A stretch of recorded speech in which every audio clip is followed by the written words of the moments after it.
안녕하세요. 저는 특수교사로 일하고 있는 권영덕입니다. 오늘은 일반 학교와 특수학교에서 학생들을 지도하고 생활하며 느낀 점을 함께 나누어 보려고 합니다. 가벼운 마음으로 편히 들어주시면 감사하겠습니다. 우리는 모두 다 다릅니다. 이를 다양성이라고 표현하는데요. 학교를 다니는 우리도, 사회에서 살아가고 있는 우리도 모두 다른 사람들과 만나 서로를 인정하고 존중하며 살아갑니다. 통합교육은 이를 준비하기 위해 존재한다고 생각해요. 장애가 있는 친구를 어떻게 대해야 하는지 몰라 망설이기도 하고 무작정 도와만 주기도 합니다. 처음에는 모르니까 당연한가라 생각해요. 이러한 과정을 거치고 함께하는 시간이 많아지다 보면 서로의 존재를 익숙하게 여기게 되고 이 익숙함 속에서 서로의 장점도 찾아갑니다. 그리고 함께 어울리기 위해 배려하고 노력하죠. 교사와 학생들은 서로에게 동일한 기대를 가지고 동등한 존재로 바라보게 되며 다양성을 받아들이는 포용력이 넓어지게 됩니다. 장애가 있는 친구뿐만 아니라 모든 구성원 간의 차이와 다름을 이해하고 포용하게 되죠. 통합교육에서는 장애는 단순히 이해하기보다는 장애로 인해 가지는 불편함을 함께 공유하고 그 안에서 불편함을 해소하기 위한 방법을 찾아가며 함께하기 위한 방안을 마련하는 것입니다. 이러한 과정들이 졸업 후 사회에서도 자연스럽게 이루어져서 모두가 함께 잘 살 수 있는 사회 통합이 이루어지는 것이 통합교육의 목표라고 생각합니다. 그래서 어쩌면 통합교육은 비장애 학생을 위한 교육이라고도 할 수 있습니다. 물론 모두를 위한 교육이 더 맞지만요.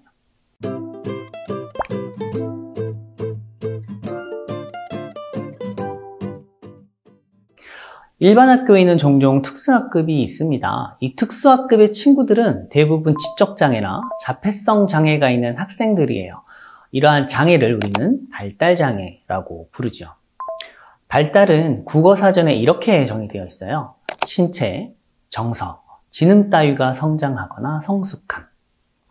나이가 들어가며 생겨나는 성장을 가리키는 말입니다. 발달에도 평균치가 있고 이 평균치 범위를 정상범주라고 여깁니다. 이 범주에 속하지 못한 아이들에게 장애를 붙여서 발달장애라고 명명합니다. 어쩌면 평균의 범주에 들지 못하면 장애라는 일방적이고 폭력적인 용어일 수 있으니 한 번쯤 용어를 사용하는 데에 대한 고민도 해보면 좋을 것 같습니다.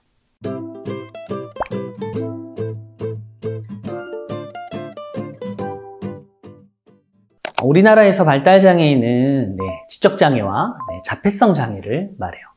우리가 학교에서 만나는 대부분의 아이들이 여기에 속합니다. 각 나라마다 발달장애에 대한 분류와 범주를 달리하고 있기 때문에 우리나라에서 말하는 발달장애 범주의 지적장애와 자폐성 장애 각각의 정의와 특성을 살펴보는 것도 중요한 일이라 할 수 있습니다. 장애인복지법을 살펴보면 장애인은 신체적, 정신적 장애로 오랫동안 일상생활이나 사회생활에서 상당한 제약을 받는 자로 정의되어 있습니다. 지적장애인은 정신발육이 항구적으로 지체되어 지적 능력의 발달이 불충분하거나 불완전하고 자신의 일을 처리하는 것과 사회생활에 적응하는 것이 상당히 곤란한 사람으로 되어 있고요. 자폐성 장애인은 소화기 자폐증, 비전형적 자폐증에 따른 언어, 신체 표현, 자기 조절, 사회 적응 기능 및 능력의 장애로 인하여 일상생활이나 사회생활에 상당한 제약을 받아 다른 사람의 도움이 필요한 사람으로 규정하고 있습니다.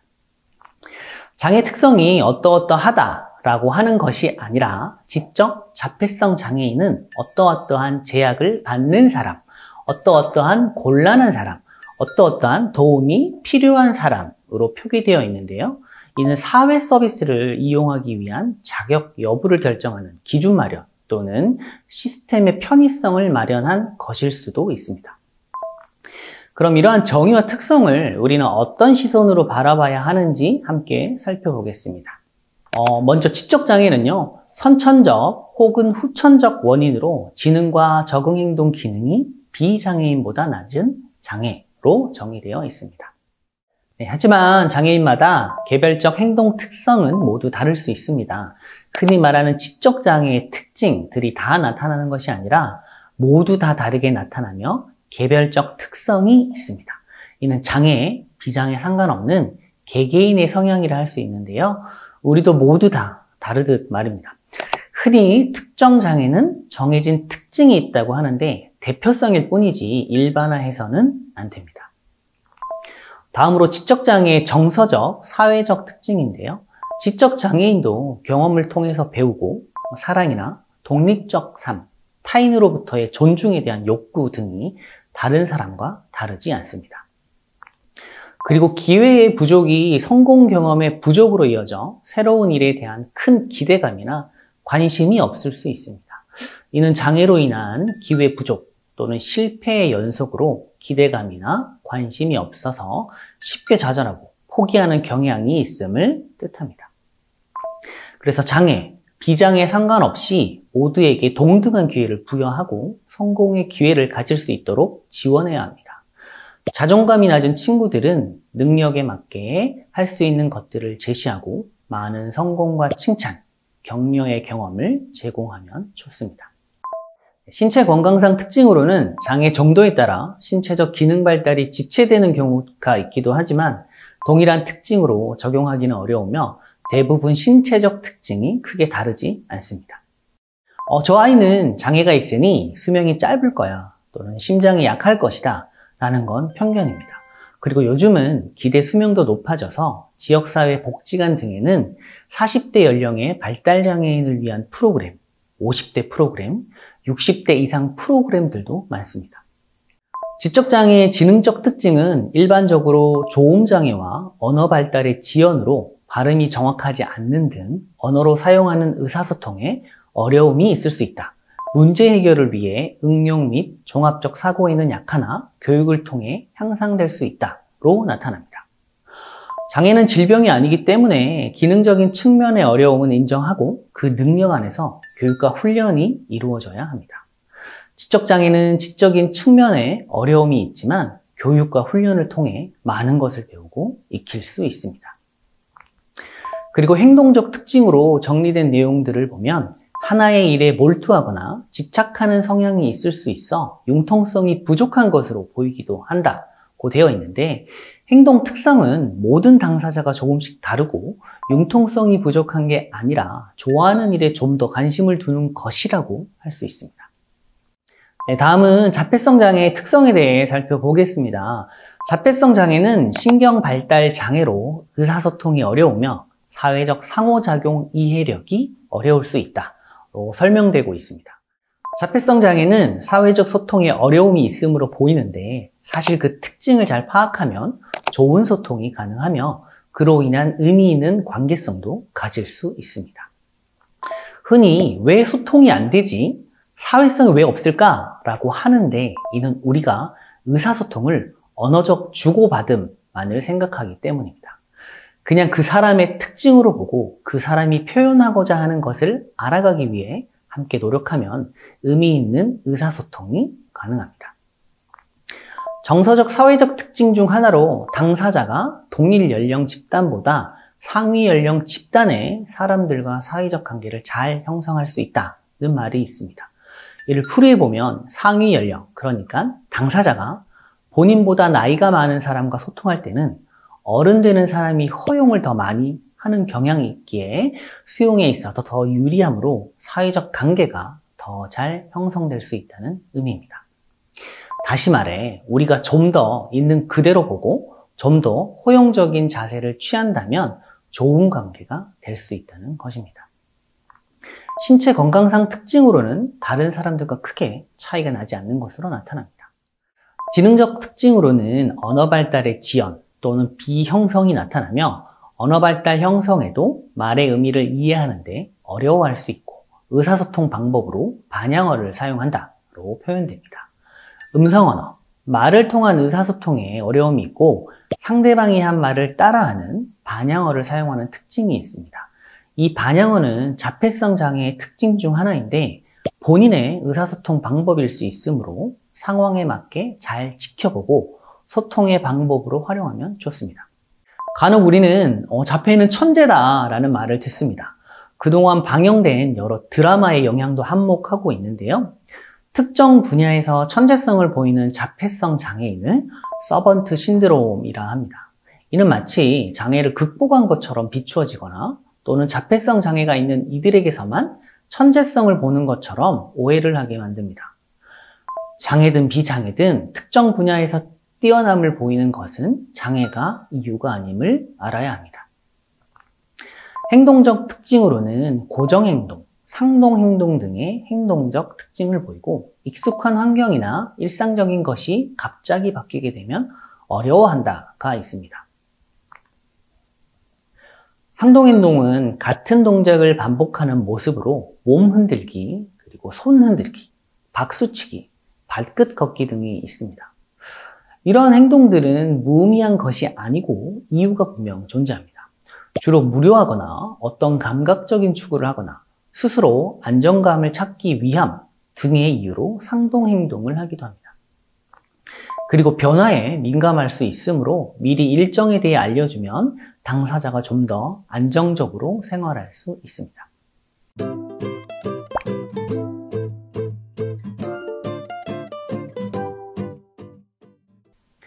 지금까지 발달장애라 불리는 지적장애와 자폐성 장애의 특성에 대해 같이 알아보았는데요.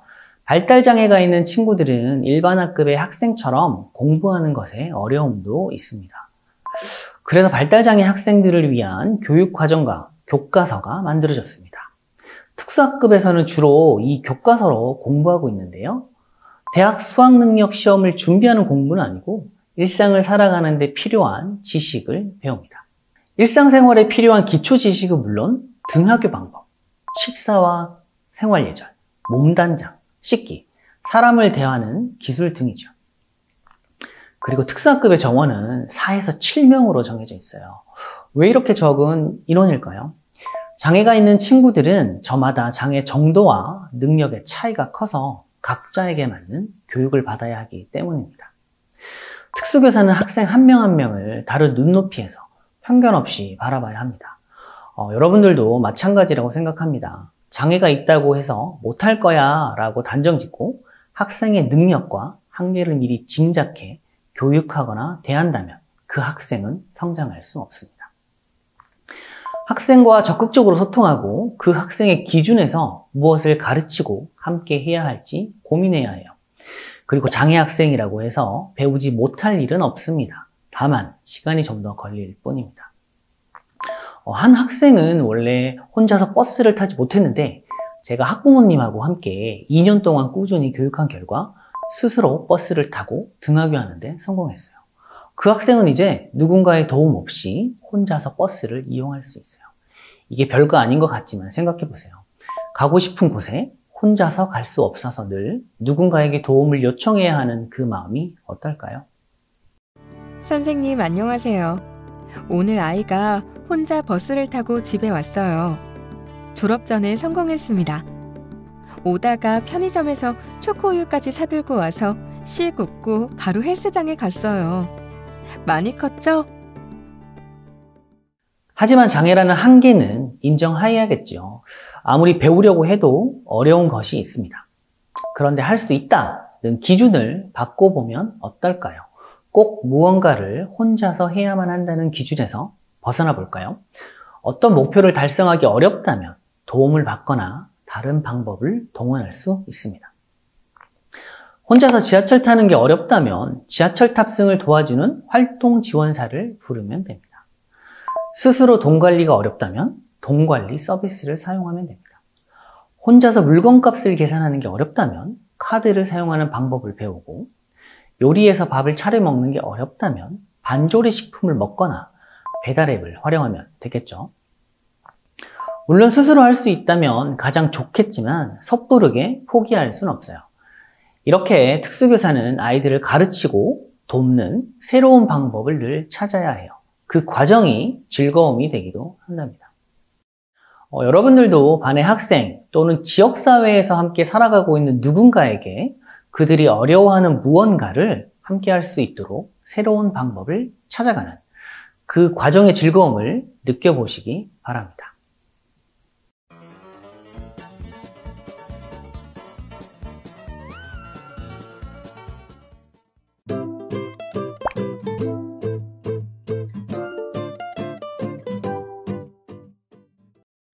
안녕하세요. 이번 시간엔 발달장애 특성에 따른 소통 방법에 대해서 알아보겠습니다.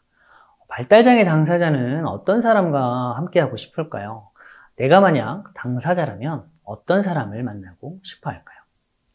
나를 바라봐주는 사람입니다. 나에게 관심을 갖고 바라봐준다면 내가 어떤 사람이고 무엇을 원하고 좋아하는지 알 테고, 그런 상황에서 소통과 지원은 더 잘 될 테니 더 좋은 관계가 될 것입니다. 우리는 지원자를 떠나 좋은 사람과 사람 사이의 관계여야 합니다. 그리고 다양한 방식으로 더 많이, 더 섬세하게 소통하고 노력하는 사람. 내가 표현을 잘 못해도 포기하지 않고 나와 소통하기 위해 노력하는 사람을 만나고 싶어 합니다. 나의 선택과 자기 결정권을 무엇보다 존중해주는 사람.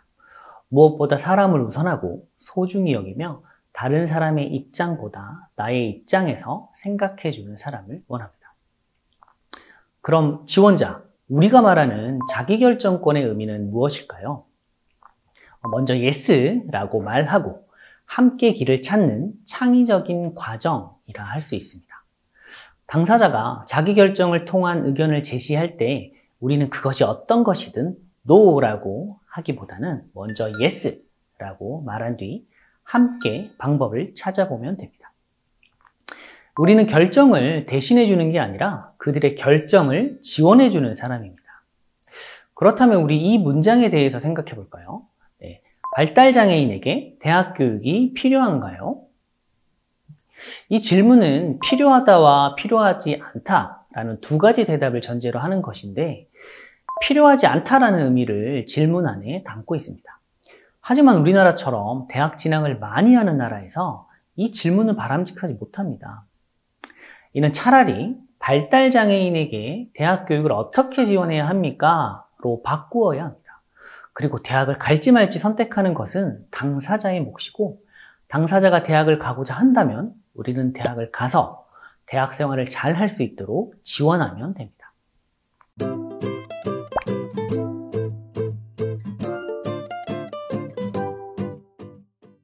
그렇다면 함께 잘 살아가기 위해서 발달장애인과의 관계에서 유의할 점을 알아보겠습니다. 첫 번째, 당사자의 연령을 존중합니다. 언어 표현이나 생각이 미숙해 보일 수 있으나 비장애인과 동일하게 성장 과정과 사회적 경험을 가지고 있으므로 당연히 연령에 맞는 대우를 해야 합니다. 둘째, 장애 정도는 그들의 능력과 동일하지 않습니다. 일상생활 능력은 성장 과정에서 어떤 경험과 교육을 받았느냐에 따라 달라집니다. 장애 명칭과 정도로 당사자 능력을 판단해서는 안 됩니다. 셋째, 당사자의 자기 결정권을 보장합니다. 의사결정 시 당사자의 결정을 바탕으로 우리는 지원을 해야 합니다. 언어적, 비언어적 의사소통을 이용하여 충분히 소통하고 결정을 지원하고 존중합니다. 넷째, 당사자의 자존감을 향상하도록 노력합니다. 자신 있게 표현하고 결정할 수 있도록 기회 제공과 격려로 자존감이 향상될 수 있도록 지원합니다. 그리고 다섯째, 당사자 앞에서 행동이나 말을 주의합니다.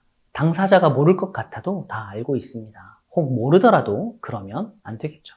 발달장애인과의 관계 형성에서는 똑같은 위치에서 보면 됩니다. 나와 같은 존재이고 같은 감정, 같은 능력을 가진 소중한 존재입니다.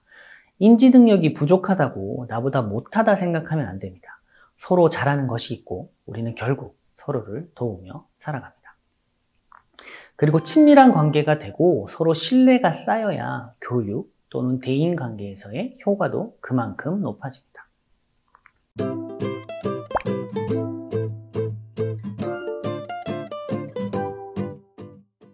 다음은 발달장애인과의 의사소통에서 유의할 점입니다. 첫째, 항상 존중하는 마음을 가집니다. 생활 연령에 맞게 대우합니다. 둘째, 필요시 반복적인 문장을 사용하여 이해를 돕습니다. 우리가 시각장애인에게 길을 안내하는 것처럼 발달장애인에게는 이해를 안내해야 합니다. 셋째, 구체적인 단어를 사용하고 가능한 당사자에게는 개방형 질문을 사용합니다. 대화가 어느 정도 가능하다면 예, 아니요 대답의 질문이 아닌 자신의 생각을 문장으로 표현할 수 있는 개방형 질문으로 사고와 선택의 기회를 제공합니다. 밥 먹을까요? 빵 먹을까요? 보다는 뭐 먹을까요?로 묻도록 합니다. 넷째, 당사자가 말한 것을 모두 이해한 것처럼 행동하지 않습니다. 다섯째, 다양한 활동 참여로 언어 사용의 기회를 제공합니다. 이처럼 시각장애인은 보는 어려움, 청각장애인은 듣는 어려움, 발달장애인은 이해하는 어려움이 있습니다. 그래서 발달장애인에게는 읽기 쉬운 자료가 필요하고 우리는 이해하기 쉬운 소통을 하기 위해 노력해야 합니다. 의사소통은 인간관계를 형성하고 유지하는 중요한 수단입니다. 의사소통은 목적이 있고 일정한 사회적 맥락에서 이루어지는 사회적인 행동입니다. 언어적, 비언어적 의사소통을 하면서 생각과 감정, 사실과 정보, 행위를 전달합니다. 의사소통하는 과정에서 화자와 청자는 서로 의미를 공유하고 자신의 배경 지식을 활용해서 의미를 재구성합니다.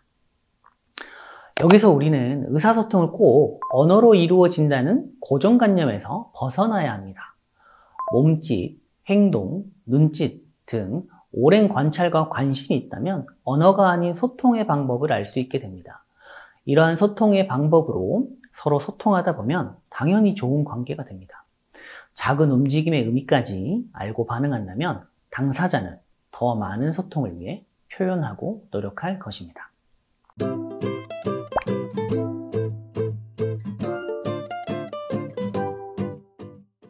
그럼 의사소통에 대한 생각을 한번 바꾸어 볼까요? 첫 번째, 당사자의 의사소통 지원은 권리이며 그들의 의사소통 방식은 존중되어야 합니다.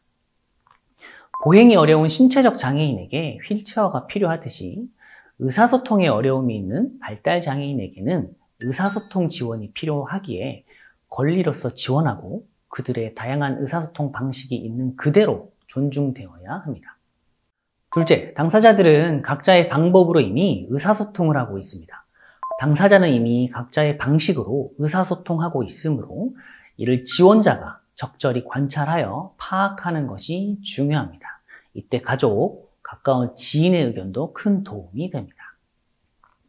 셋째, 당사자와의 의사소통은 말하기를 넘어선 것으로 다양한 의미 있는 소통을 만들어가는 과정입니다. 언어 표현의 능력 자체를 키우는 게 아니라 우리는 당사자들이 자신의 방법으로 표현하고 함께 소통하며 행복할 수 있도록 지원하는 것입니다. 넷째, 말하는 사람의 준비와 태도는 당사자의 의사소통의 적극성에 영향을 줍니다. 당사자를 진심으로 존중하는 태도와 자세, 그리고 존중하는 목소리는 그들에게는 의사소통에 있어 중요한 요소입니다.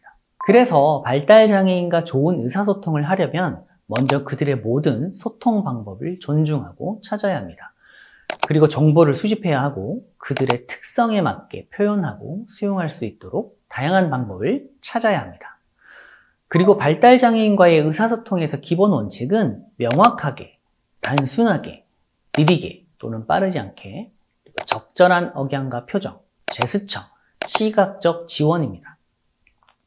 이러한 기본 원칙을 바탕으로 구체적인 의사소통 방식을 살펴보겠습니다. 첫째, 발달장애인 당사자의 능력, 이해력, 경험에 맞는 문장과 단어를 사용합니다. 문장의 반복은 이해를 확실하게 하며 짧은 시간에 너무 많은 말과 질문을 하지 않습니다. 오늘 아침에 몇 시에 일어나서 무엇을 먹고 왔나요? 라고 묻기보다는 오늘 아침에 몇 시에 일어났나요? 를 먼저 묻고 답을 받은 후 무엇을 먹고 왔나요? 라고 묻습니다. 둘째, 발달장애인의 이해를 돕기 위해 시각적 자료를 포함한 모든 방법을 이용합니다. 시각화 자료란 사진, 그림, 실제 물건 등 눈으로 볼 수 있는 모든 것들입니다. 스케줄표, 달력, 활동 시간표도 포함됩니다. 시각화 자료는 상황과 의미를 보다 구체적으로 만드는 것이므로 발달장애인이 이해하는 데 도움이 됩니다.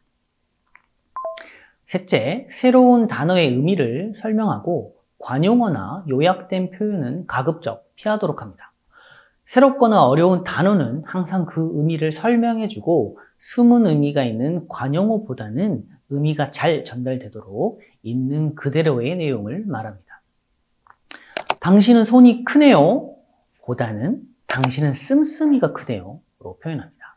청소를 하라는 의미의 방이 엉망입니다 보다는 방 청소를 하세요 로 표현하는 것이 좋고, 방이 엉망이네요, 방 청소를 하셔요는 더 좋은 표현이라 할 수 있습니다. 넷째, 추상적인 단어보다는 구체적인 단어를 사용합니다. 가능한 구체적이고 일상적인 단어를 사용하도록 합니다. 어디가 불편한가요? 보다는 머리가 아픈가요? 다리가 아픈가요? 가 더 좋습니다. 그리고 발달장애인의 긍정적 의사소통 지원을 위해서 먼저 존중받는다는 느낌을 주며 자연스럽게 대화합니다. 그리고 둘째, 가능한 긍정적인 표현을 사용합니다. 예를 들면 이거 하지 마, 돌아다니지 마 보다는 저거 해볼까? 우리 앉아서 하자처럼 목표 지향적 행동으로 제시해주면 좋습니다. 셋째, 발달장애인이 해야 되는 행동과 상황을 분명하게 표현합니다. 넷째, 사전에 하루 일정에 대한 필요한 정보를 모두 제공합니다. 스케줄을 미리 제공하거나 변동사항이 있다면 미리미리 제공하도록 합니다. 다섯째, 지시사항은 감정을 줄이고 중립적이고 긍정적인 태도로 말합니다. 너 지금 여기서 뭐 해? 보다는 지금 작업장에 가야 할 시간이야 가 좋습니다. 그리고 여섯째, 질책하는 것, 위협하는 것을 피합니다. 마지막으로 우리가 발달장애 당사자뿐만 아니라 모두가 함께 잘 살아가기 위해 가져야 할 자세에 대해 알아보고 마무리하겠습니다. 우리는 다음 5가지 마음가짐을 기억하도록 합니다. 이해하기, 인내하고 기다리기, 경청하기, 평등한 관계 맺기, 실수할 권리 보장하기. 꼭 기억하고 실천해 보시길 바랍니다. 관계에서 가장 중요한 것은 존재로서의 인정과 존중, 그리고 관심과 사랑입니다. 이것은 장애가 있건 없건 마찬가지라 생각합니다. 여러분들도 주변에 누군가를 먼저 인정하고 존중해 주세요. 그리고 관심과 사랑을 실천해 보시기 바랍니다. 그 인정과 존중, 관심과 사랑은 여러분들에게 반드시 돌아올 것입니다.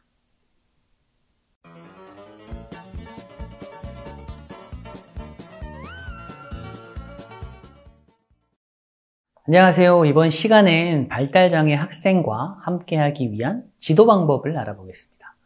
새학기가 되어 실시하는 첫 학년회의는 늘 같은 모습으로 시작됩니다. 담임 선생님들은 아이들의 명단을 살피며 환호 아니면 탄식을 내뱉습니다. 착실하고 공부 잘하는 아이들이 많으면 환호를 하고 주변 선생님들도 축하의 인사를 건네죠.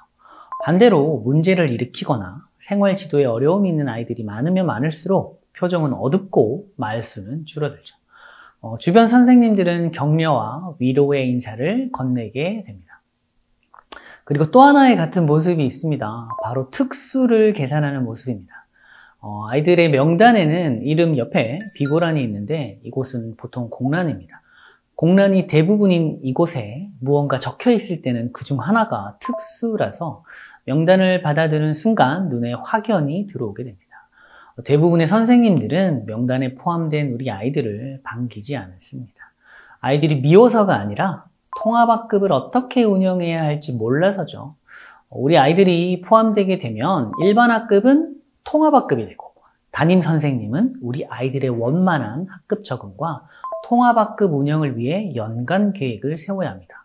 모든 반이 통합학급이라면 이 일들이 공통의 업무, 당연한 업무겠지만 대부분의 학교가 전체 학급의 일부만 통합학급이기 때문에 복불복이라 여기는 경향이 생깁니다.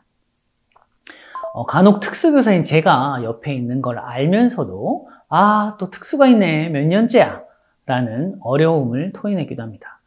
특수교사가 있기에 이런 말이 결례임을 알고 있겠지만 그 결례에 대한 미안함보다 우리 아이를 계속해서 지도하는 어려움과 나름의 억울함이 더 클 거라 생각합니다. 하지만 통합교육이 일반화된 시대에 언제까지 운이라 생각하며 피해가길 바랄 수는 없습니다. 모든 건 마음먹기 나름이니까요. 쉽다고 생각하면 쉬울 것이고 어렵다 생각하면 어려울 것입니다. 또 당연한 것이라 생각하면 당연할 테고 억울하다 생각하면 억울할 것이에요. 이왕 하는 거 우리 같이 이렇게 생각해 보면 어떨까요? 통합학급은 당연하고도 쉬운 것이다. 운이 아니라 운명 같은 것이다.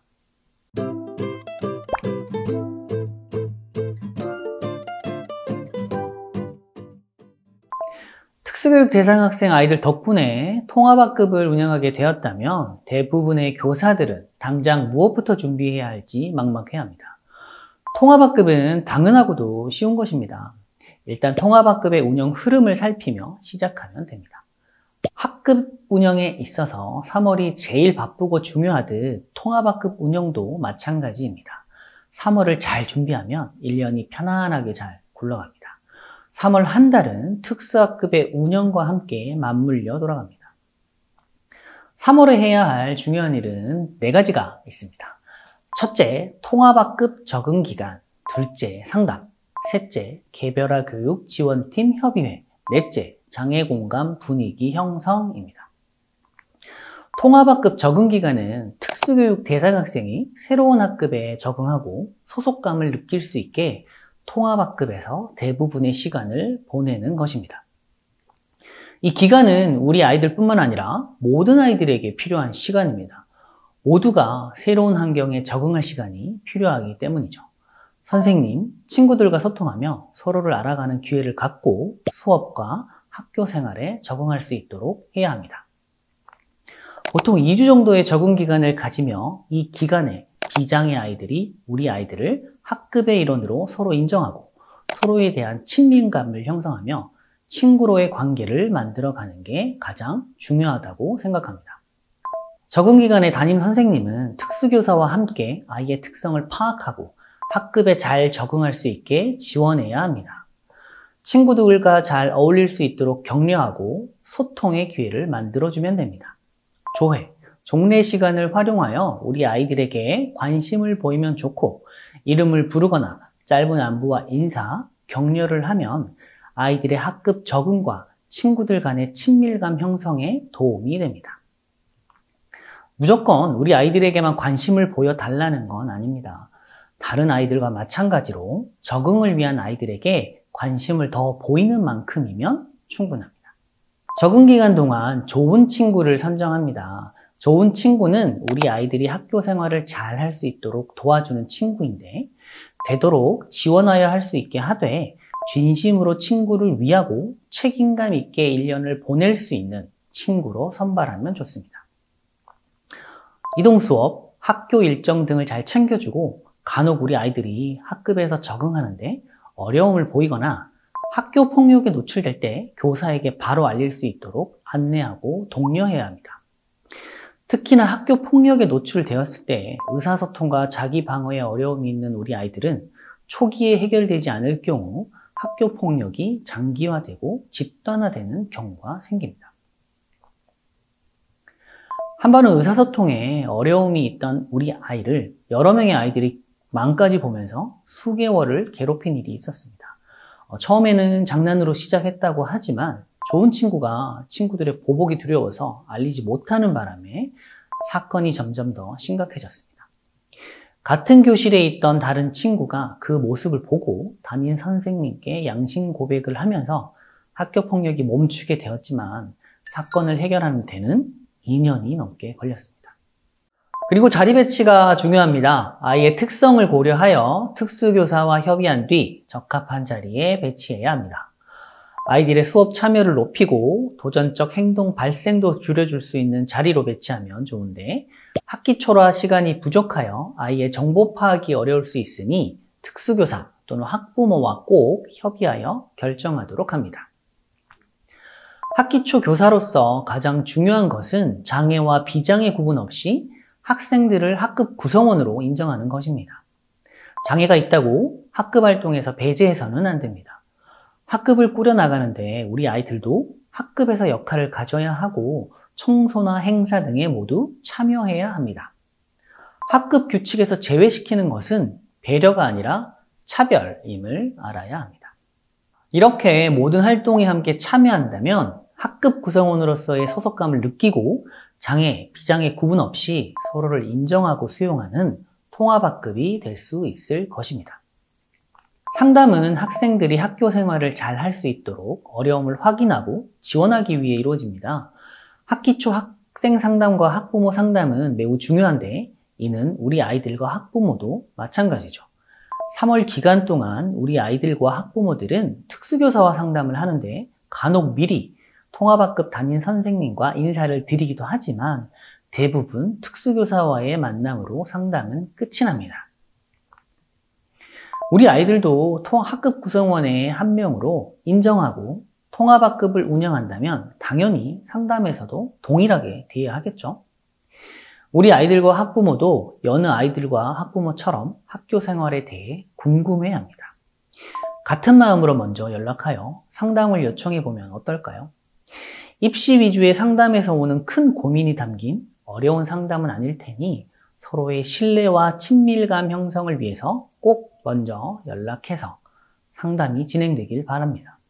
우리 아이들의 학부모는 통합교육 기간 동안 자녀의 장애로 인해 차별과 상처를 많이 받아왔습니다. 그래서 이런 동일한 대우와 당연한 과정은 학부모들에게 큰 힘을 주고 자녀 교육에 긍정적 영향을 미치게 됩니다. 아이들에 대한 상담도 꼭 필요합니다. 아이들과의 상담 일정을 잡을 때 우리 아이들도 똑같이 배정해주면 좋을 것 같습니다. 아이들도 배제된다는 것, 차별받는다는 것을 다 느끼고 있기 때문에 짧은 시간이라도 상담을 통해 격려와 응원을 해준다면 우리 아이들의 학교 생활에 큰 힘이 될 것입니다.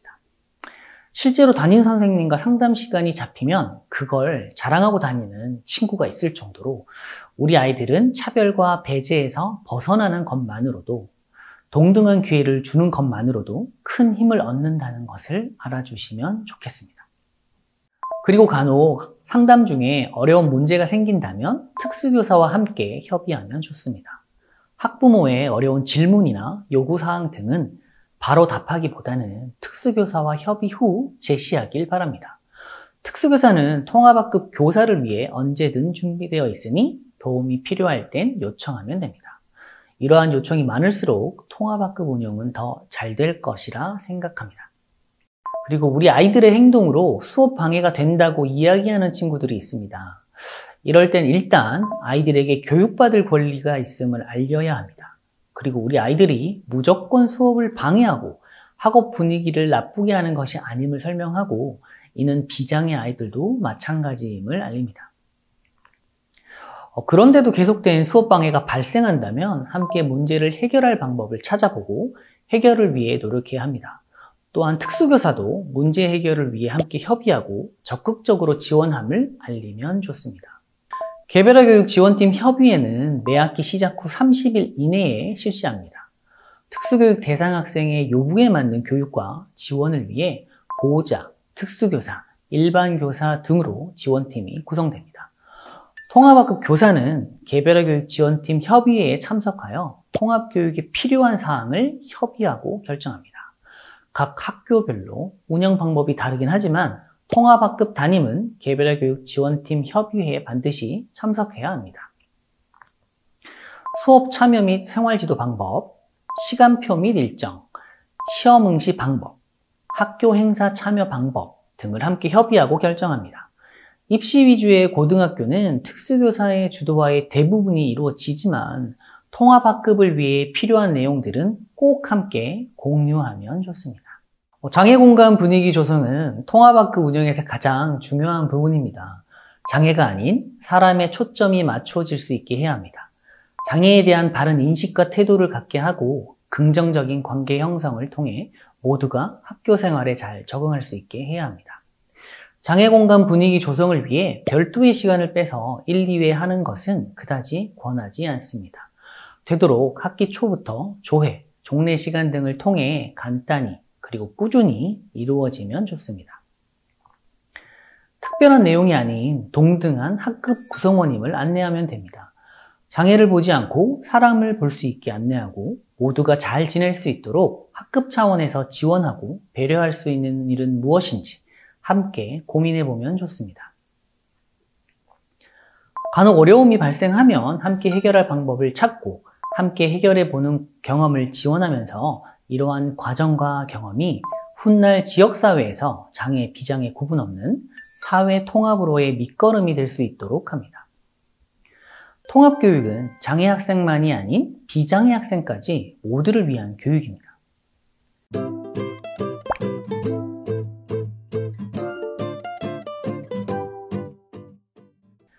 3월 한 달의 일들이 자리 잡으면 나머지 11달은 관심을 가지고 학급을 꾸준히 운영해 나가면 됩니다. 4월부터 여름방학까지는 우리 아이들을 위한 수업 지원, 생활 지도에 신경 쓰면 됩니다. 그리고 2학기가 시작되면 다시 개별화 교육 지원팀 협의회, 장애 공간 분위기 조성에 신경 쓰고 그 후로 2학기가 끝날 때까지 우리 아이들을 위한 수업 지원, 생활 지도를 고민하면 됩니다. 수업 지원은 우리 아이들이 수업 참여를 하는데 발생하는 어려움을 알고 지원하는 것입니다. 학년이 올라갈수록 수업 내용이 어려워지고 수업 참여에서 배제되는 경우가 많아집니다. 고등학생이 되면 수업 내용은 따라가기도 쉽지 않고 입시 중심의 생활에서 장애 학생을 위한 수업 내용을 별도로 계획하는 것도 쉽지 않죠. 일단 아이들이 수업에서 배제되지 않고 동일한 기회 속에서 수업에 참여할 수 있도록 기회를 주고 배려해 주면 좋습니다. 당연히 못할 것이라는 생각으로 배제하지 말고 아이의 이름을 불러주고 발표와 참여의 기회를 주면 좋습니다. 또 특수교사와 협의하여 수업과 관련된 내용의 학습 자료를 제공하거나 보조 인력의 지원을 받아 수업 참여에 도움을 줄 수 있습니다. 그리고 수행평가에서 배제되지 않고 참여할 수 있도록 기회를 주어야 합니다. 통합학급 수업을 들어가시는 선생님 중에는 많은 분들이 우리 아이들을 칭찬합니다. 현권이는 한문 글씨체가 너무 이뻐요. 유나는 수업에 졸지 않고 잘 참여해요. 지원이는 친구들과 잘 어울리며 참여해요. 처럼 아이들의 장점을 이야기하는 경우가 있습니다. 아이들이 꼭 수업의 내용을 모두 알 필요는 없습니다. 물론 모두 알면 좋겠지만 아이들이 수업에 함께 참여하고 배제되지 않는 학교 생활을 하는 것에 더 초점을 두고 통합학급을 운영하시길 바랍니다. 생활 지도는 다음과 같은 원칙을 기준으로 하면 좋습니다. 아이에게 필요한 생활 지도를 계획하고 실행합니다. 아이의 특성에 맞는 생활 지도가 지속되는 게 좋습니다. 하지만 아이의 학교 생활에서의 문제가 해결되지 않으면 특수교사와 함께 협의하고 지원하면 좋습니다. 그리고 특수학급과 통합학급에서 동일한 지도가 이루어질 수 있게 해야 합니다. 과정과도 협의하며 일관성 있는 지도가 유지되어 아이들의 학교 생활 적응에 도움이 될 수 있도록 합니다. 여기서 가장 중요한 것은 통합학급 교사가 우선 고민하고 해결책을 찾아보는 것입니다. 가끔 모든 것을 특수교사에게 위임하거나 또는 특수교사가 먼저 통합학급에 많은 것을 개입하는 경우가 있는데 이는 외려 통합교육을 방해하는 요소입니다. 이렇게 되면 우리 아이들은 통합학급의 일원이라기보다는 특수학급의 구성원이 되어버립니다. 3월 바쁜 시기겠지만 통합학급 운영을 위해 조금 더 신경 쓴다면 1년의 결과는 반드시 좋을 것입니다. 통합교육이 주류인 요즘 이제 더 이상 통합학급 운영은 선택이 아닌 필수입니다. 모든 건 마음먹기 나름입니다. 다시 한번 떠올려 볼까요? 통합학급은 당연하고도 쉬운 것이다. 운이 아니라 운명 같은 것이다.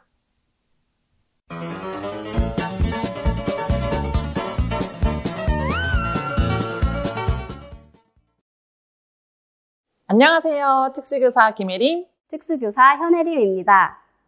이번에는 발달장애 바른공감이라는 주제로 올바른 발달장애에 대한 이해를 위한 콘텐츠를 제작하게 되었습니다. 흔히 말하는 도전적 행동이란 무엇인지, 도전적 행동의 유형은 어떤 것이 있을지, 학교 생활에서 볼 수 있는 구체적 사례를 통해서 각각의 행동들을 가지고 이야기하는 시간을 마련해 보았습니다. 여러분들을 이렇게 만나뵙게 되어 정말 영광입니다. 네, 미리 눈치채신 분들도 계시겠지만 저희는 혜림으로 둘 다 이름이 같아요. 뿐만 아니라 저희는 발령받은 해, 발령받은 학교도 똑같아서 같이 유튜브도 하고 책도 쓰면서 여러분들께 유용한 특수교육 정보를 드리기 위해 노력하고 있습니다. 네, 그럼 편의상 현쌤, 김쌤으로 호칭하도록 하겠습니다. 네, 현쌤은 특수교사를 하시면서 당황스러웠던 경험 혹시 있으셨을까요? 저는 아무래도 처음 교직 생활을 시작했을 때 특수학생들의 예측 불가능한 행동들을 보고 많이 당황했었어요. 어떤 사건이 있었을까요? 처음에 고3 학급을 맡고 있었는데 복도에 눕는 걸 좋아하는 친구가 있었어요. 제가 어떻게 해도 일어나지 않고 들 수도 없는 키가 아주 큰 친구여서 복도에서 끙끙대면서 혼도 냈다가 빌기도 했다가 좋아하는 것도 갖다 주고 결국 다른 선생님들한테 도움까지 요청했는데 잘 안 됐더라고요. 그럼 그 친구는 결국 어떻게 일어나게 됐나요? 결국에는 본인이 누워있고 싶은 만큼 누워있게 해줬더니 그때 알아서 교실로 들어오더라고요. 네, 맞아요. 저도 자주 우는 친구가 있었는데요. 그 울음을 멈추게 하는 게 너무 어려웠던 기억이 납니다. 이렇게 발달장애 학생에 대해 전문적으로 알고 있는 특수교사라도 발달장애 학생의 다양한 예상치 못한 행동들을 봤을 때 참 당황스럽고 어려울 때가 많은데요. 장애 학생들을 자주 만나보지 못하신 분들이라면 이런 행동들을 마주쳤을 때 참 난감하실 거란 생각이 듭니다. 네, 하지만 이런 행동의 원인에 대해 조금만 더 관심을 가지고 지켜보게 되면 우리 친구들을 이해할 수 있을 거라는 것도 알아주셨으면 좋겠어요.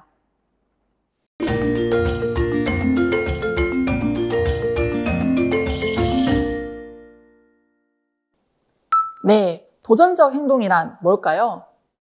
도전적 행동은 일반적으로 자신이나 타인에게 신체적으로나 정신적으로 해가 될 가능성이 있는 행동을 말해요. 이런 행동을 통해 학교나 가정, 또 지역사회에 적응하고 다른 사람과 함께 사는 데 제약을 주거나 접근을 불가능하게 하는 행동들이에요. 이런 행동은 일반적으로 교사와 비장애인 입장에서는 장애 학생의 문제로 보였을지 몰라도 학생 입장에서는 본인이 필요한 무언가를 요구하는 도전이었다고 볼 수 있겠다는 생각이 드네요. 맞습니다. 그럼 발달장애인이 주로 보이는 도전적 행동의 유형들에는 어떤 것들이 있을까요? 네, 도전적 행동은 저도 매년 만나는 학생마다 너무 다양하게 나타나서 그 유형을 나열하기도 어려운 것 같아요. 가장 흔하게 보이는 도전적 행동은 주의 산만, 공격적인 말이나 행동, 자기자극 행동, 정서불안 행동, 반항적 행동, 충동적 행동들이 있어요. 네, 그 외에도 처음 보시는 분들께서는 더 어려우실 만한 자해 행동, 성적 행동, 도벽 행동 등도 있습니다. 정말 다양한 유형이 있지만 2020년도 국립특수교육원 연구에 따르면 가장 흔하게 보이는 도전적 행동 유형을 자기자극 행동, 자해 행동, 주의 산만, 정서불안 행동으로 정리해 두었는데요. 각각 학생마다 나타나는 도전적 행동이 모두 다르니 도전적 행동을 나열하자면 끝도 없을 것 같은데 특수교육원에서 도전적 행동의 유형을 비슷한 범주로 구분하는 이유는 이렇게나 많고 다양한 도전적인 행동들을 표준화된 방법으로 지원하기 위해서겠죠? 맞습니다. 학생들의 도전적 행동 유형을 알고만 끝나는 게 아니라 이러한 행동을 어떻게 지원해 줄지가 중요한 거니까요. 저는 정서불안 행동으로 우울감이 심해서 우는 학생이나 충동적 행동으로 학교를 뛰쳐나가는, 탈출하는 학생도 있었고요.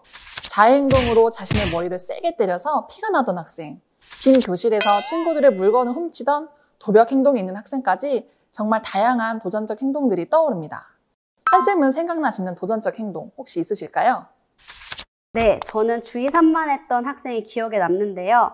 착석이 어렵고 수업 시간에 계속 돌아다닌다거나 선생님 말에 집중을 하지 못하고 다른 말을 하거나 자기자극 행동을 하는 학생도 많아요. 계속해서 소리를 내거나 이렇게 눈앞에서 손가락을 흔들거나 몸을 이렇게 앞뒤로 흔드는 학생이 있었습니다.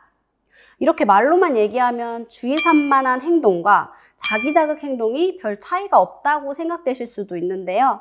행동의 원인에 따라 행동이 지니는 기능이 다를 수 있다는 것을 파악하는 게 중요한 것 같아요. 네, 이런 도전적 행동들이 발달장애 학생들에 대한 오해와 또 친해지기 어려운 이미지를 만드는 가장 큰 부분이라는 생각이 듭니다. 우리 학생들과 함께 있으면 사실 이런 도전적 행동들보다 더 재밌고 또 행복한 시간들이 더 많은데 말이죠.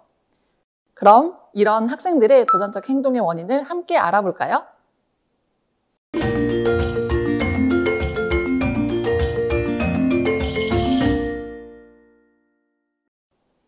먼저 도전적 행동 원인 파악 전에 발달장애 학생의 특성을 기억해보면 좋을 것 같습니다. 우리 친구들은 익숙하지 않은 소리, 냄새, 촉감 등에 매우 크게 자극받기도 하고 있던 일을 멈추고 다른 일로 전환하는 것에도 어려움을 보입니다. 그리고 예상하지 못한 일에 유연하게 대처하거나 다른 사람들과 공감대를 형성하기에도 어려운 친구들이 많습니다. 이런 학생들의 특성을 고려하지 못할 때 학생들은 자신을 보호하거나 자신의 의사를 표현하기 위해 도전적 행동을 나타내기도 합니다. 이렇게 나타나는 도전적 행동의 원인에는 기능적 원인과 환경적 원인이 있는데요. 기능적 원인은 학생이 도전적 행동을 함으로써 얻을 수 있는 기능적인 부분입니다. 간단하게 도전적인 행동을 하고 학생들은 사람들의 관심을 얻거나 어려운 과제를 피하려는 의사를 표현할 수도 있고 자신이 하고 싶은 활동이나 물건을 얻거나 감각적인 자극을 얻을 수도 있습니다. 네, 그럼 도전적 행동의 기능적 원인에 앞서 환경적 원인에 대해 더 알아보도록 하겠습니다. 환경적 원인은 발달장애 학생 주변 환경에 주목할 필요가 있는데요. 학생의 도전적 행동들은 아무 이유 없이 일어나는 게 아니라 학생 개인의 욕구에 외부 환경이 적절히 대응하지 못할 때 도전 행동이 발생하기 때문입니다. 어떤 환경이 학생들의 욕구에 적절히 대응하지 못한 사례일까요? 주변 사람들로부터 지나친 관심을 받는 상황, 환경과 활동에 대한 선택 및 통제권을 행사할 수 없는 상황, 감정과 불안을 감소시킬 기회가 적은 상황 등 여러 상황들이 있습니다. 그럼 이런 환경적 원인들을 바꿔주면 발달장애 학생들의 도전적 행동이 줄어들지 않을까요? 네, 맞아요. 그래서 우리는 학생의 도전적 행동이 일어나는 환경을 유심히 관찰하고 변화시켜서 발달장애 학생들의 도전적 행동을 줄일 수 있습니다. 우리는 이런 변화를 위해 먼저 학생의 도전적 행동 전후 상황을 꼼꼼히 관찰해야 합니다. 도전적 행동이 있기 전의 상황을 선행사건이라고 하는데 학생의 행동 전에 일어난 상황, 즉 어떤 장소였는지, 교사의 어떤 행동이 있었는지, 또 어떤 활동을 하고 있었는지, 어떤 상호작용을 하고 있었는지 등을 관찰하고 기록해 봅니다. 네, 그 다음은 선행사건 후 학생이 보인 도전적 행동이 무엇인지 기록해보고 마지막으로 그 도전적 행동으로 인해 얻은 결과에 대해 관찰해봅니다. 이런 결과를 후속 결과라고 하는데 이런 후속 결과에 따라 학생은 과제를 피할 수 있게 되거나 원하는 물건을 얻거나 자극에 대한 접근을 할 수 있거나 사람들의 관심을 얻을 수도 있는데요. 이런 후속 결과가 아까 위에서 김쌤이 말하신 기능적 원인과 일치하죠? 네, 맞습니다. 이런 후속 결과를 통해 학생들의 도전적 행동이 강화된다고 보는데요. 이런 도전적 행동을 강화하지 않고 예방하기 위해 선생님들께서는 선행사건을 미리 조정하거나 여러 중재법을 교육시켜 학생들의 의사소통, 상호작용 기능을 강화시켜줄 수 있습니다. 네, 이런 방법을 ABC 관찰 기록이라고 합니다. 도전적 행동이 일어나기 전과 후의 상황을 관찰하고 기록하여 도전적 행동의 원인을 파악하기 위해 사용합니다. 어려워 보일 수 있지만 특수교사와 함께 이 방법을 통해 학급 안에서 도전적 행동을 보이는 발달장애 학생의 어려움을 지원할 수 있습니다.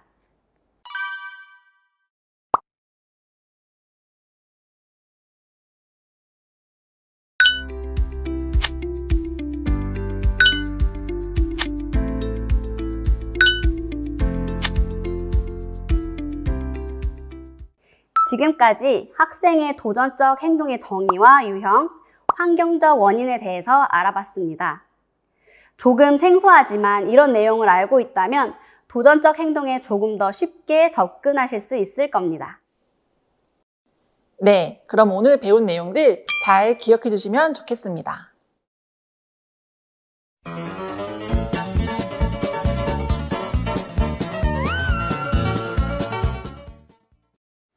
이번 시간에는 사례를 통해 도전적 행동의 원인을 살펴보도록 하겠습니다.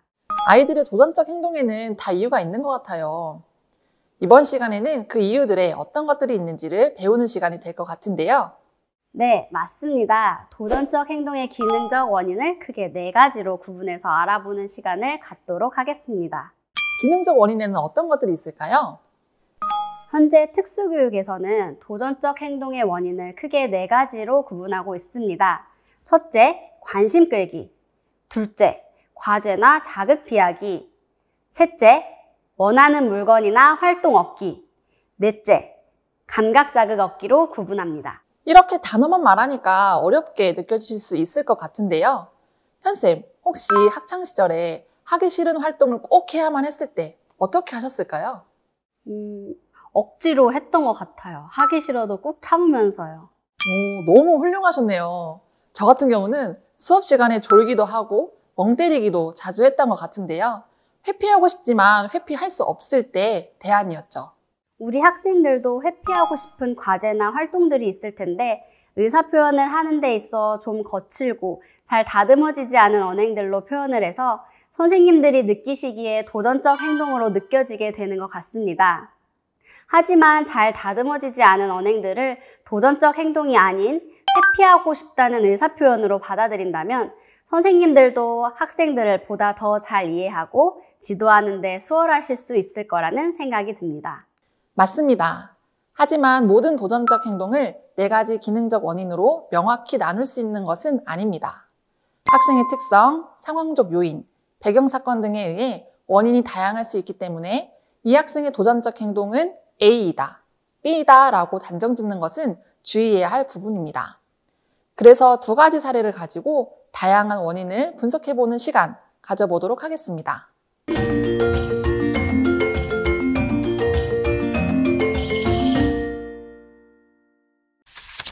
호불호가 강해 지도에 대한 거부감이 높아요.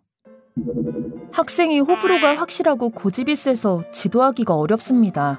자주 하는 행동은 손가락이나 작은 막대기를 눈앞에서 흔들거나 의미를 알기 어려운 소리나 허밍 소리를 내는 건데요. 일상생활은 물론이고 수업 시간에도 자주 이런 행동을 보이다 보니 행동을 자제시키려고 하면 거부감을 강하게 드러냅니다. 하기 싫은 과제가 있을 때도 크게 웁니다. 자신이 좋아하는 것만 하려고 하고 하기 싫은 걸 시키면 크게 울어요. 대부분의 상황에서 규칙을 지도하다 보면 학생이 우는 것으로 마무리됩니다. 이렇다 보니 학생을 수업에 집중시키기도 어렵고 다른 학생들의 수업 환경에도 방해가 되는 것 같아요. 학생이 좋아하는 걸 하게 해줘야 하는 것인지 규칙을 가르쳐야 하는 것인지 둘 사이에서 고민이 많이 됩니다. 영상을 보니 가장 두드러지는 학생의 도전적 행동은 우는 행동인 것 같아 보이네요. 특히 하기 싫은 과제를 제시했을 때 우는 행동을 많이 보이는 것 같아요. 그럼 우는 행동 전에 선행사건이 무엇이었는지 찾아볼까요? 먼저 하기 싫은 과제를 제시했을 때, 규칙을 지도하려 했을 때 이런 행동이 많이 나타나네요. 선행사건은 하기 싫은 과제를 마주했을 때라고 말할 수 있겠네요. 선행사건을 알아봤으니 후속 결과를 한번 알아볼까요? 후속 결과를 보면 우는 상황으로 인해 학생은 과제를 하지 않고 규칙을 지키지 않는 상황으로 끝나는데요. 이런 상황은 크게 4가지의 원인 중 과제 회피의 유형에 해당됩니다. 그럼 과제 회피를 원하는 학생이 도전적 행동 대신 수업에 적절히 참여할 수 있게 하는 방법은 무엇이 있을까요? 첫 번째 활용 방법으로는 과제의 난이도를 조절해주는 방법입니다. 학생이 과제에 쉽게 접근하지 못하는 이유는 무엇일까요? 난 이 문제는 풀 수 없어. 너무 어려워. 라는 생각이 들 때 과제 회피가 나타나는데요. 이런 상황을 미리 예방하고 학생이 과제에 쉽게 접근할 수 있도록 학생의 학습 수준에 맞게 난이도를 조정해주는 과정이 꼭 필요합니다. 네, 난이도 조절은 먼저 선생님들의 교수 내용 수정을 통해 이루어지는데요. 교수 내용 안에 수업 과제, 과제 내용, 교수 목표, 교수 자료를 변경하며 난이도 조절을 해줄 수 있습니다. 먼저 교수 목표를 조금 더 쉽게 바꾸어 주거나 아예 다른 목표를 제시하며 학생이 풀 수 있는 쉬운 교수 자료를 제공할 수 있습니다. 다음은 교수 목표, 자료뿐 아니라 수업 과제를 다른 과제로 내주는 겁니다. 마지막으로는 수업 과제, 과제 내용, 교수 목표, 교수 자료를 모두 쉽게 바꾸어 제시하는 방법입니다. 이렇게 말로만 들으면 어떻게 접근해야 하실지 감이 오지 않으실 수도 있을 텐데요. 이럴 때는 우리 학교에 있는 특수 선생님을 불러주세요. 특수 선생님들께서는 이러한 활동의 전문가이시기 때문에 직접 선생님들의 수업의 난이도 조절을 위한 학습 구성을 도와주실 거예요. 또한 수업 때마다 너무 자료를 번거롭게 새로 만들어야 하는 거 아니야? 라고 생각하지 마시고 이미 여러 사이트에 많은 자료가 있으니 그런 자료들을 먼저 활용해서 수업에 적용해 보시는 것도 좋은 방법이 될 것 같습니다. 특히 에듀에이블, 키세넷 등의 많은 자료가 있습니다. 그 외에도 발달장애 학생들이 이해하기 쉬운 다양한 학습 자료가 많으니 특수 선생님과 상의하셔서 다양한 교육 자료를 활용해 보시는 것도 좋을 것 같습니다.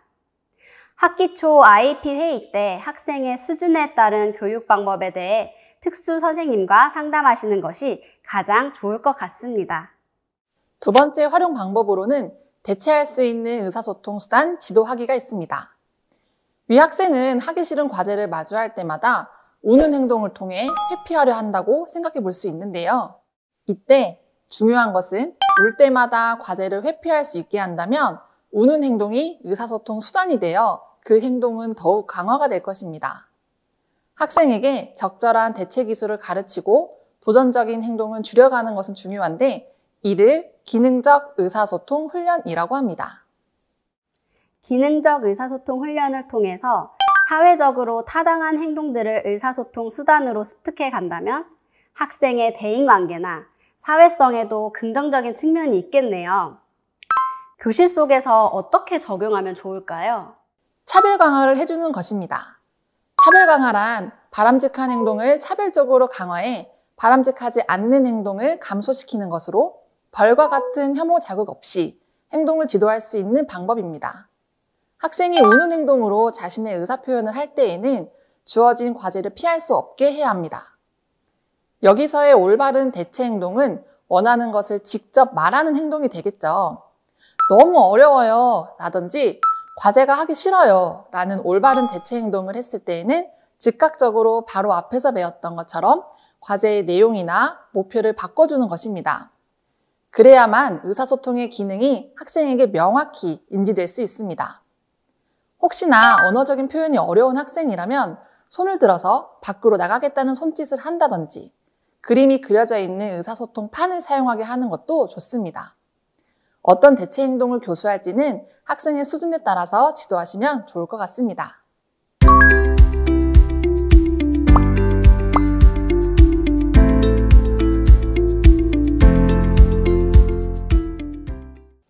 지금까지 학생의 도전적 행동의 원인이 회피일 때 어떻게 중재할 수 있을지에 대해 알아보았는데요.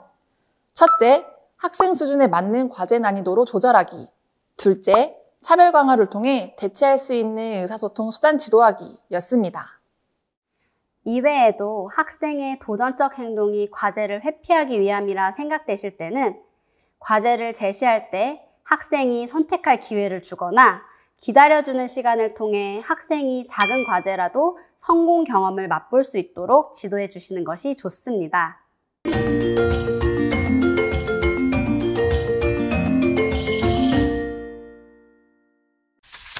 자꾸 학교에 나오지 않아요. 버스, 기차를 좋아합니다. 보는 것도 좋아하고 타는 것도 좋아해요. 걱정인 것은 학교에 잘 나오지 않습니다. 학교에 오는 대신 버스, 기차를 타거나 구경하러 다니고 있습니다. 학교가 싫어서라기보다 더 좋은 것이 밖에 있어서가 아닐까 하는 생각이 듭니다. 스스로 통제하는 방법을 배울 수 있다면 좋겠는데 잘 되지가 않습니다. 평소 씻는 것, 옷 갈아입는 것도 거부하는 편입니다. 사례를 보니 학생이 좋아하는 활동에 너무 집중한 나머지 등교에까지 영향을 미친다면 선생님께서 참 많이 걱정되시겠어요. 이럴 때에는 선호하는 활동과 등교를 연결해주면 어떨까요?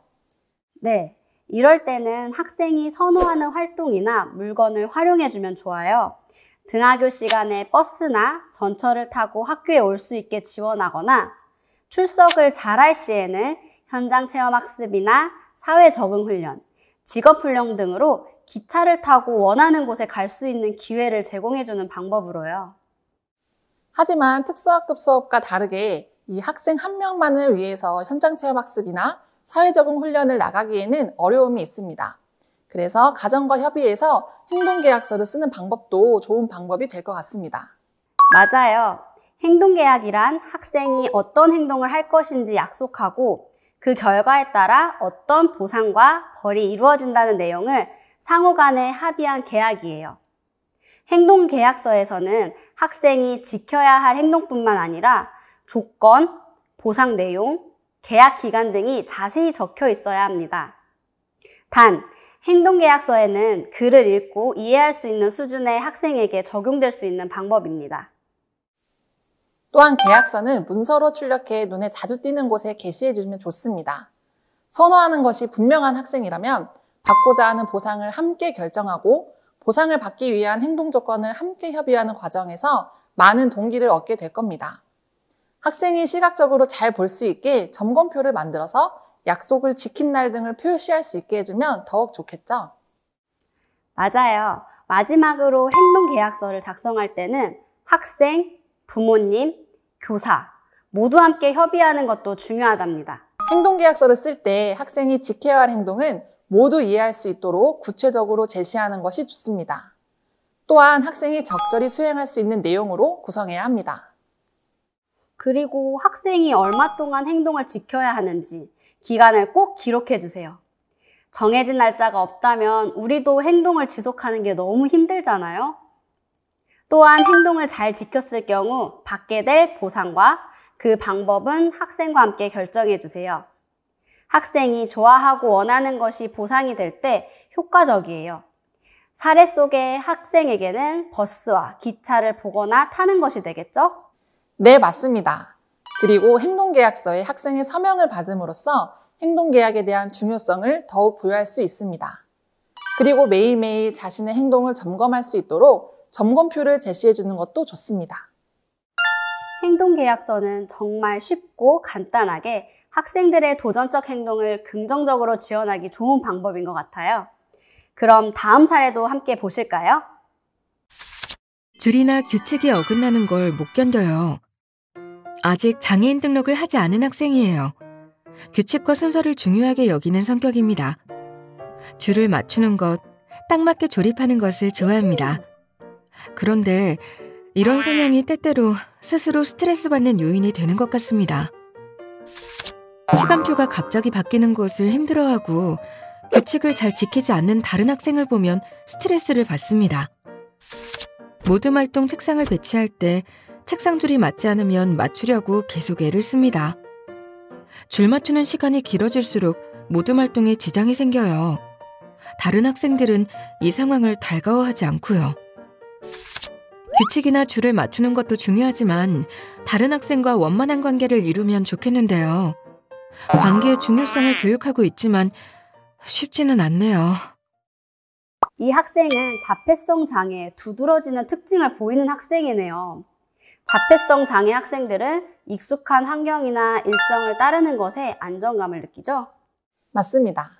제한적이고 반복적인 관심과 활동을 보이기 때문에 학교 생활에서 이렇게 갑작스럽게 일정이 바뀐다면 매우 불안해할 수 있습니다. 이럴 때에는 학생이 미리 다음 상황을 예측할 수 있도록 도와주는 것이 중요합니다.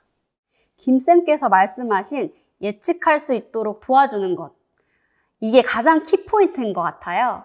이런 특징을 가진 학생은 매일 하던 익숙한 다음 활동을 기대하고 있었는데 갑자기 생각지도 못한 상황이 벌어지면 엄청난 불안과 스트레스를 받게 될 거예요. 이럴 때는 학생이 원하는 일정표에 맞는 다음 활동은 언제 할 것인지, 그 활동 전에 무슨 활동을 하게 될 것인지 꼭 미리 알려줘야 해요. 하지만 말로만 알려줬을 때 이런 변경된 일정을 인지하기 어려운 학생들도 있습니다. 그래서 선생님들께서는 시각적 일과표를 활용하시면 좋습니다. 학교에서 사용하시는 시간표를 그림과 함께 제시하거나 하루 일과를 그림을 활용해서 학생에게 미리 알려주면 되는데요. 일과와 상황에 맞는 그림은 한국형 AAC 상징 검색 시스템을 활용하시면 학교에서 일어나는 대부분의 상황에 맞는 그림을 찾으실 수 있습니다. 이런 간단한 시각적 일과표로 학생의 예측 가능성을 높여 스스로 다음 일과에 대해 인지할 수 있도록 해주면 학생의 도전적 행동이 조금은 줄어들 수 있을 것 같네요. 덧붙여 학생이 시각적 일과표에 따라 변경된 하루 일과를 잘 해냈다면 학생이 좋아하는 물건 줄 세우기, 조립하기 같은 활동을 마지막에 제공하는 것도 학생이 시각적 일과표를 더 잘 수용할 수 있는 방법이 될 거예요. 네, 지금까지 학생들이 원하는 물건과 활동을 얻기 위해 도전적 행동을 보일 때 어떻게 선생님들께서 중재하셔야 할지에 대해 알아보았는데요. 위에서 제시한 행동계약서, 시각적 일과표뿐만 아니라 활동을 마치고 나서 학생이 원하는 물건이나 활동을 얻을 수 있는 것을 알려주고 지금 하고 있는 활동이 언제 끝나는지 타이머를 활용해 명확히 알려주는 방법도 좋습니다. 좋아하는 활동과 좋아하지 않는 활동 사이에 학생이 쉽게 할 수 있는 활동을 넣어 학생이 활동을 유연하게 넘어갈 수 있도록 해주는 방법도 있습니다. 이런 방법들을 사용하려면 학생을 꼼꼼히 관찰하여 학생이 좋아하는 행동, 또 좋아하지 않는 행동을 미리 파악해야 한다는 점 꼭 기억해 주세요.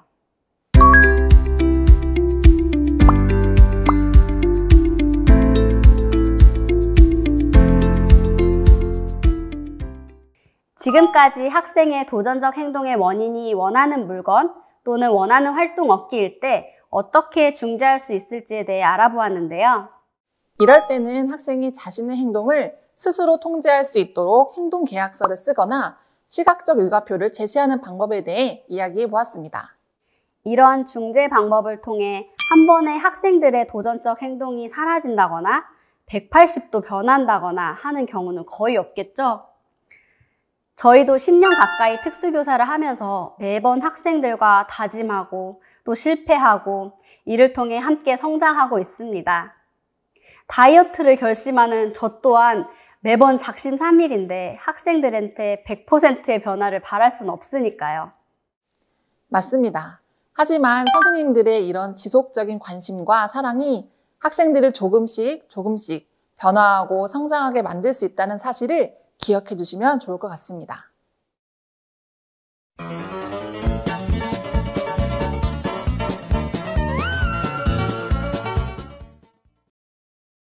학생들의 도전적 행동에는 다 이유가 있다는 것 알고 계시죠? 맞습니다. 이유 없는 도전적 행동은 없습니다. 하지만 교사로서 학생의 도전적 행동을 맞닥뜨렸을 때 그 행동을 없애는 것에 포커싱을 하게 되는 것 같습니다. 당황스럽고 에너지를 많이 뺏기게 되죠. 도전적 행동을 없애는 것도 중요하지만 그 행동의 원인을 파악하고 같은 기능에 사회적으로 용인되는 수준의 대체 행동으로 가르치는 것이 너무 중요합니다. 그래서 기능적 의사소통 훈련을 한 번 더 배워보려고 합니다. 사례를 함께 보시죠.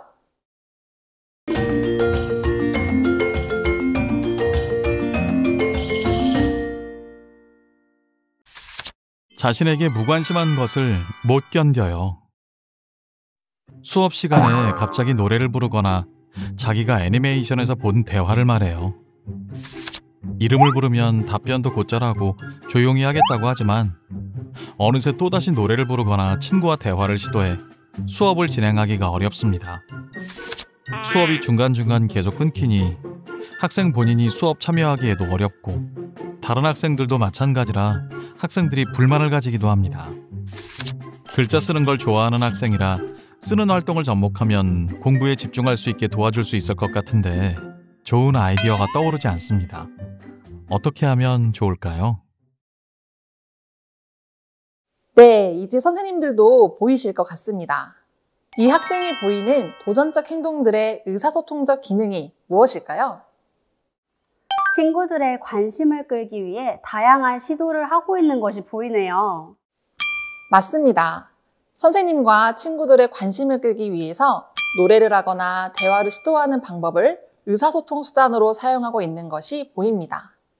도전적 행동을 줄이기 위해 계속해서 관심을 주게 될 경우 학생이 현재 사용하는 도전적 행동이 의사소통 수단으로 자리 잡을 수 있고 혹은 아예 관심을 주지 않을 경우 더 많고 더 다양한 도전적 행동이 나올 수도 있겠죠. 이럴 때는 어떻게 지도하는 것이 좋을까요?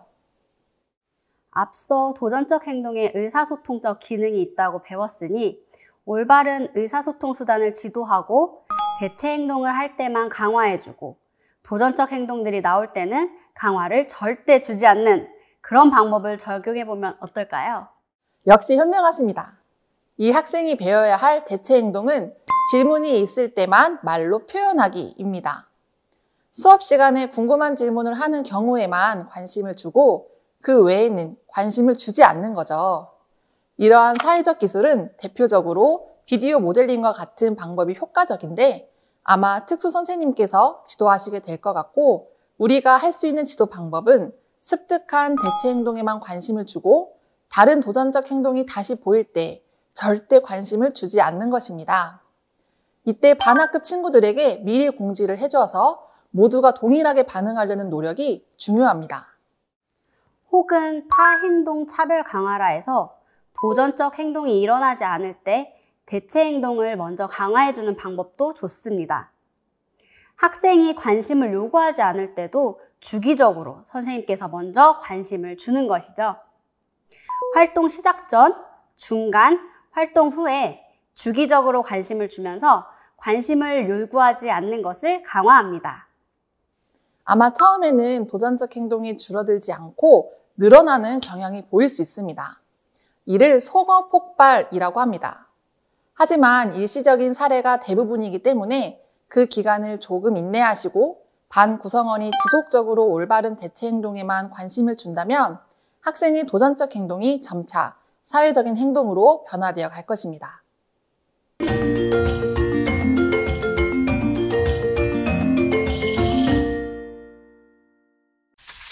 천둥과 번개 소리에 민감해 흐린 날씨엔 일상생활이 어려워요. 천둥 번개 소리에 아주 민감합니다. 날이 흐리거나 비가 오는 날에는 울며 소리 지르는 경우가 많습니다. 사격용 방음 귀마개를 착용하게 한 적도 있고 좋아하는 캐릭터 인형으로 설득하려 했으나 효과가 없었습니다. 핸드폰에 날씨 앱을 여러 개 깔아두고 하루 종일 날씨 앱만 쳐다봅니다. 하고 싶은 것과 하기 싫은 것이 명확한 편입니다. 인지 능력이 우수하여 일부이지만 일반 교과 수업도 잘 따라갑니다. 수업에 참여하기 싫다, 재미없다는 말을 자주 하고 무단으로 교실 밖으로 나가는 일이 잦습니다. 어려움이 커 학부모와 협의해 5교시까지만 수업을 듣고 하교하기로 했습니다. 그 후로는 무단 이탈이 많이 줄어들었어요. 마음도 많이 편해 보입니다. 다만 교사로서 정규 수업을 전부 참여하게 하는 것이 좋은지 이대로 유지하는 것이 좋은지는 여전히 고민이 됩니다. 이번에는 소리에 민감한 학생 같아요. 학생 본인도 굉장히 괴로울 것 같은데 학생의 행동에 어떤 기능이 있었을까요? 천둥 소리에 민감해서 그 소리를 피하고 싶다는 감각적인 요인이 결국 날씨 앱을 보게 하는 활동 추구까지 이어진 상황이라고 보여집니다. 이번에도 두 가지 기능을 살펴보겠습니다.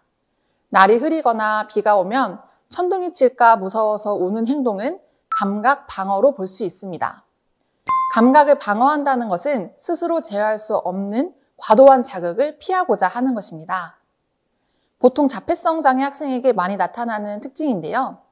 우리도 천둥이 치면 깜짝 놀라고 때로는 무서울 때도 있지만 그것에 압도되어서 일상생활에 지장을 주는 수준은 아닙니다.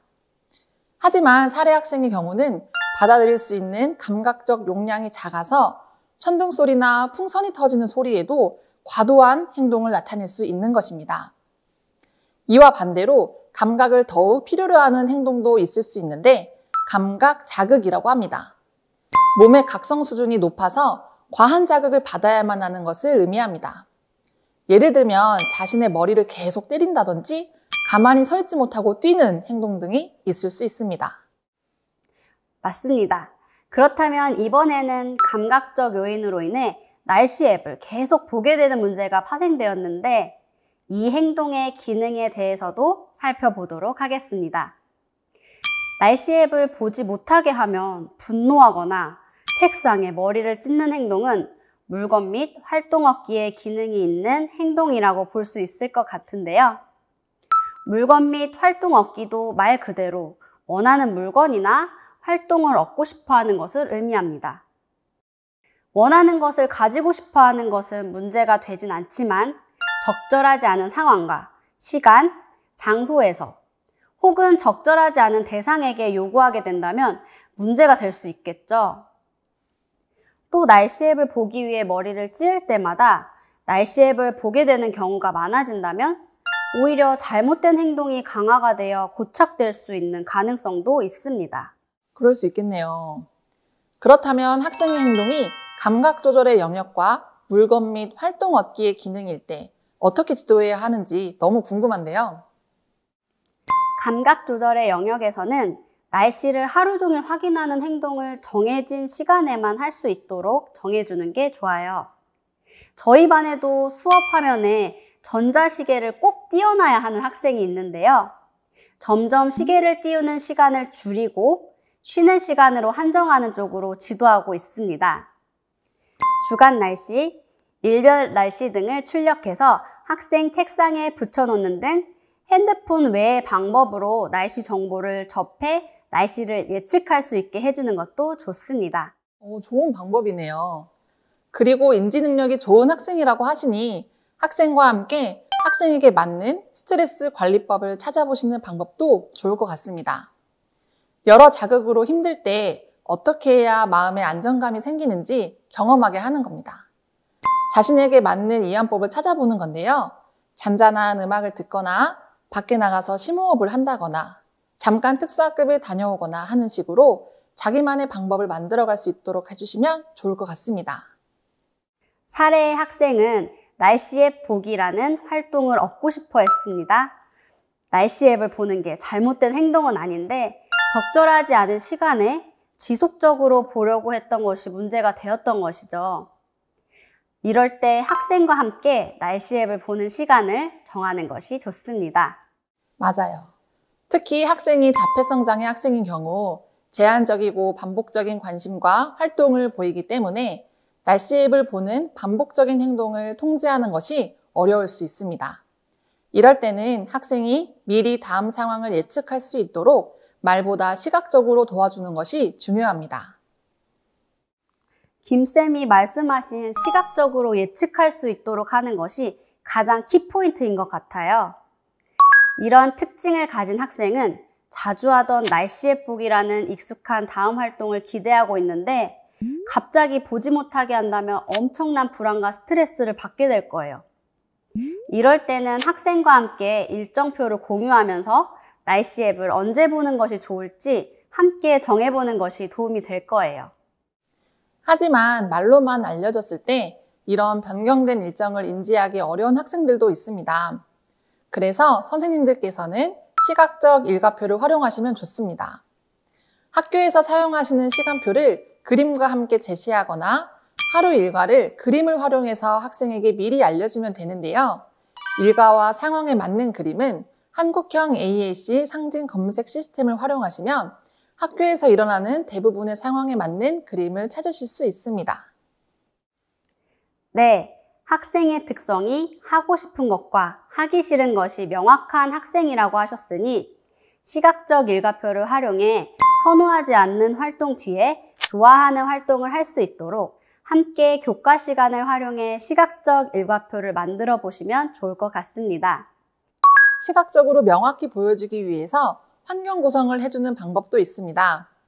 활동 바구니를 만들어 순서에 맞게 활동 바구니에서 활동 자료를 활용할 수 있게 해주는 방법입니다. 순차적으로 활동 바구니에 활동을 끝낸 뒤에 날씨 앱을 맨 마지막에 볼 수 있도록 해주는 방법입니다. 이처럼 하나의 사례에서 여러 가지 원인의 기능을 찾을 수 있고 한 가지의 원인에 대해서도 여러 가지의 중재 기법을 활용할 수가 있습니다. 학생들의 도전적 행동에도 다양한 유형이 있고 여러 원인이 있기에 저희가 말씀드리는 모든 게 정답이라기보다 도전적 행동을 다양하게 바라보는 연습을 함께 했다고 생각해 주시면 좋을 것 같습니다. 학생들의 행동에 따라 기법을 활용하기보다는 관찰을 통해 원인을 파악하고 그에 맞은 알맞은 중재를 사용해 주셨으면 합니다.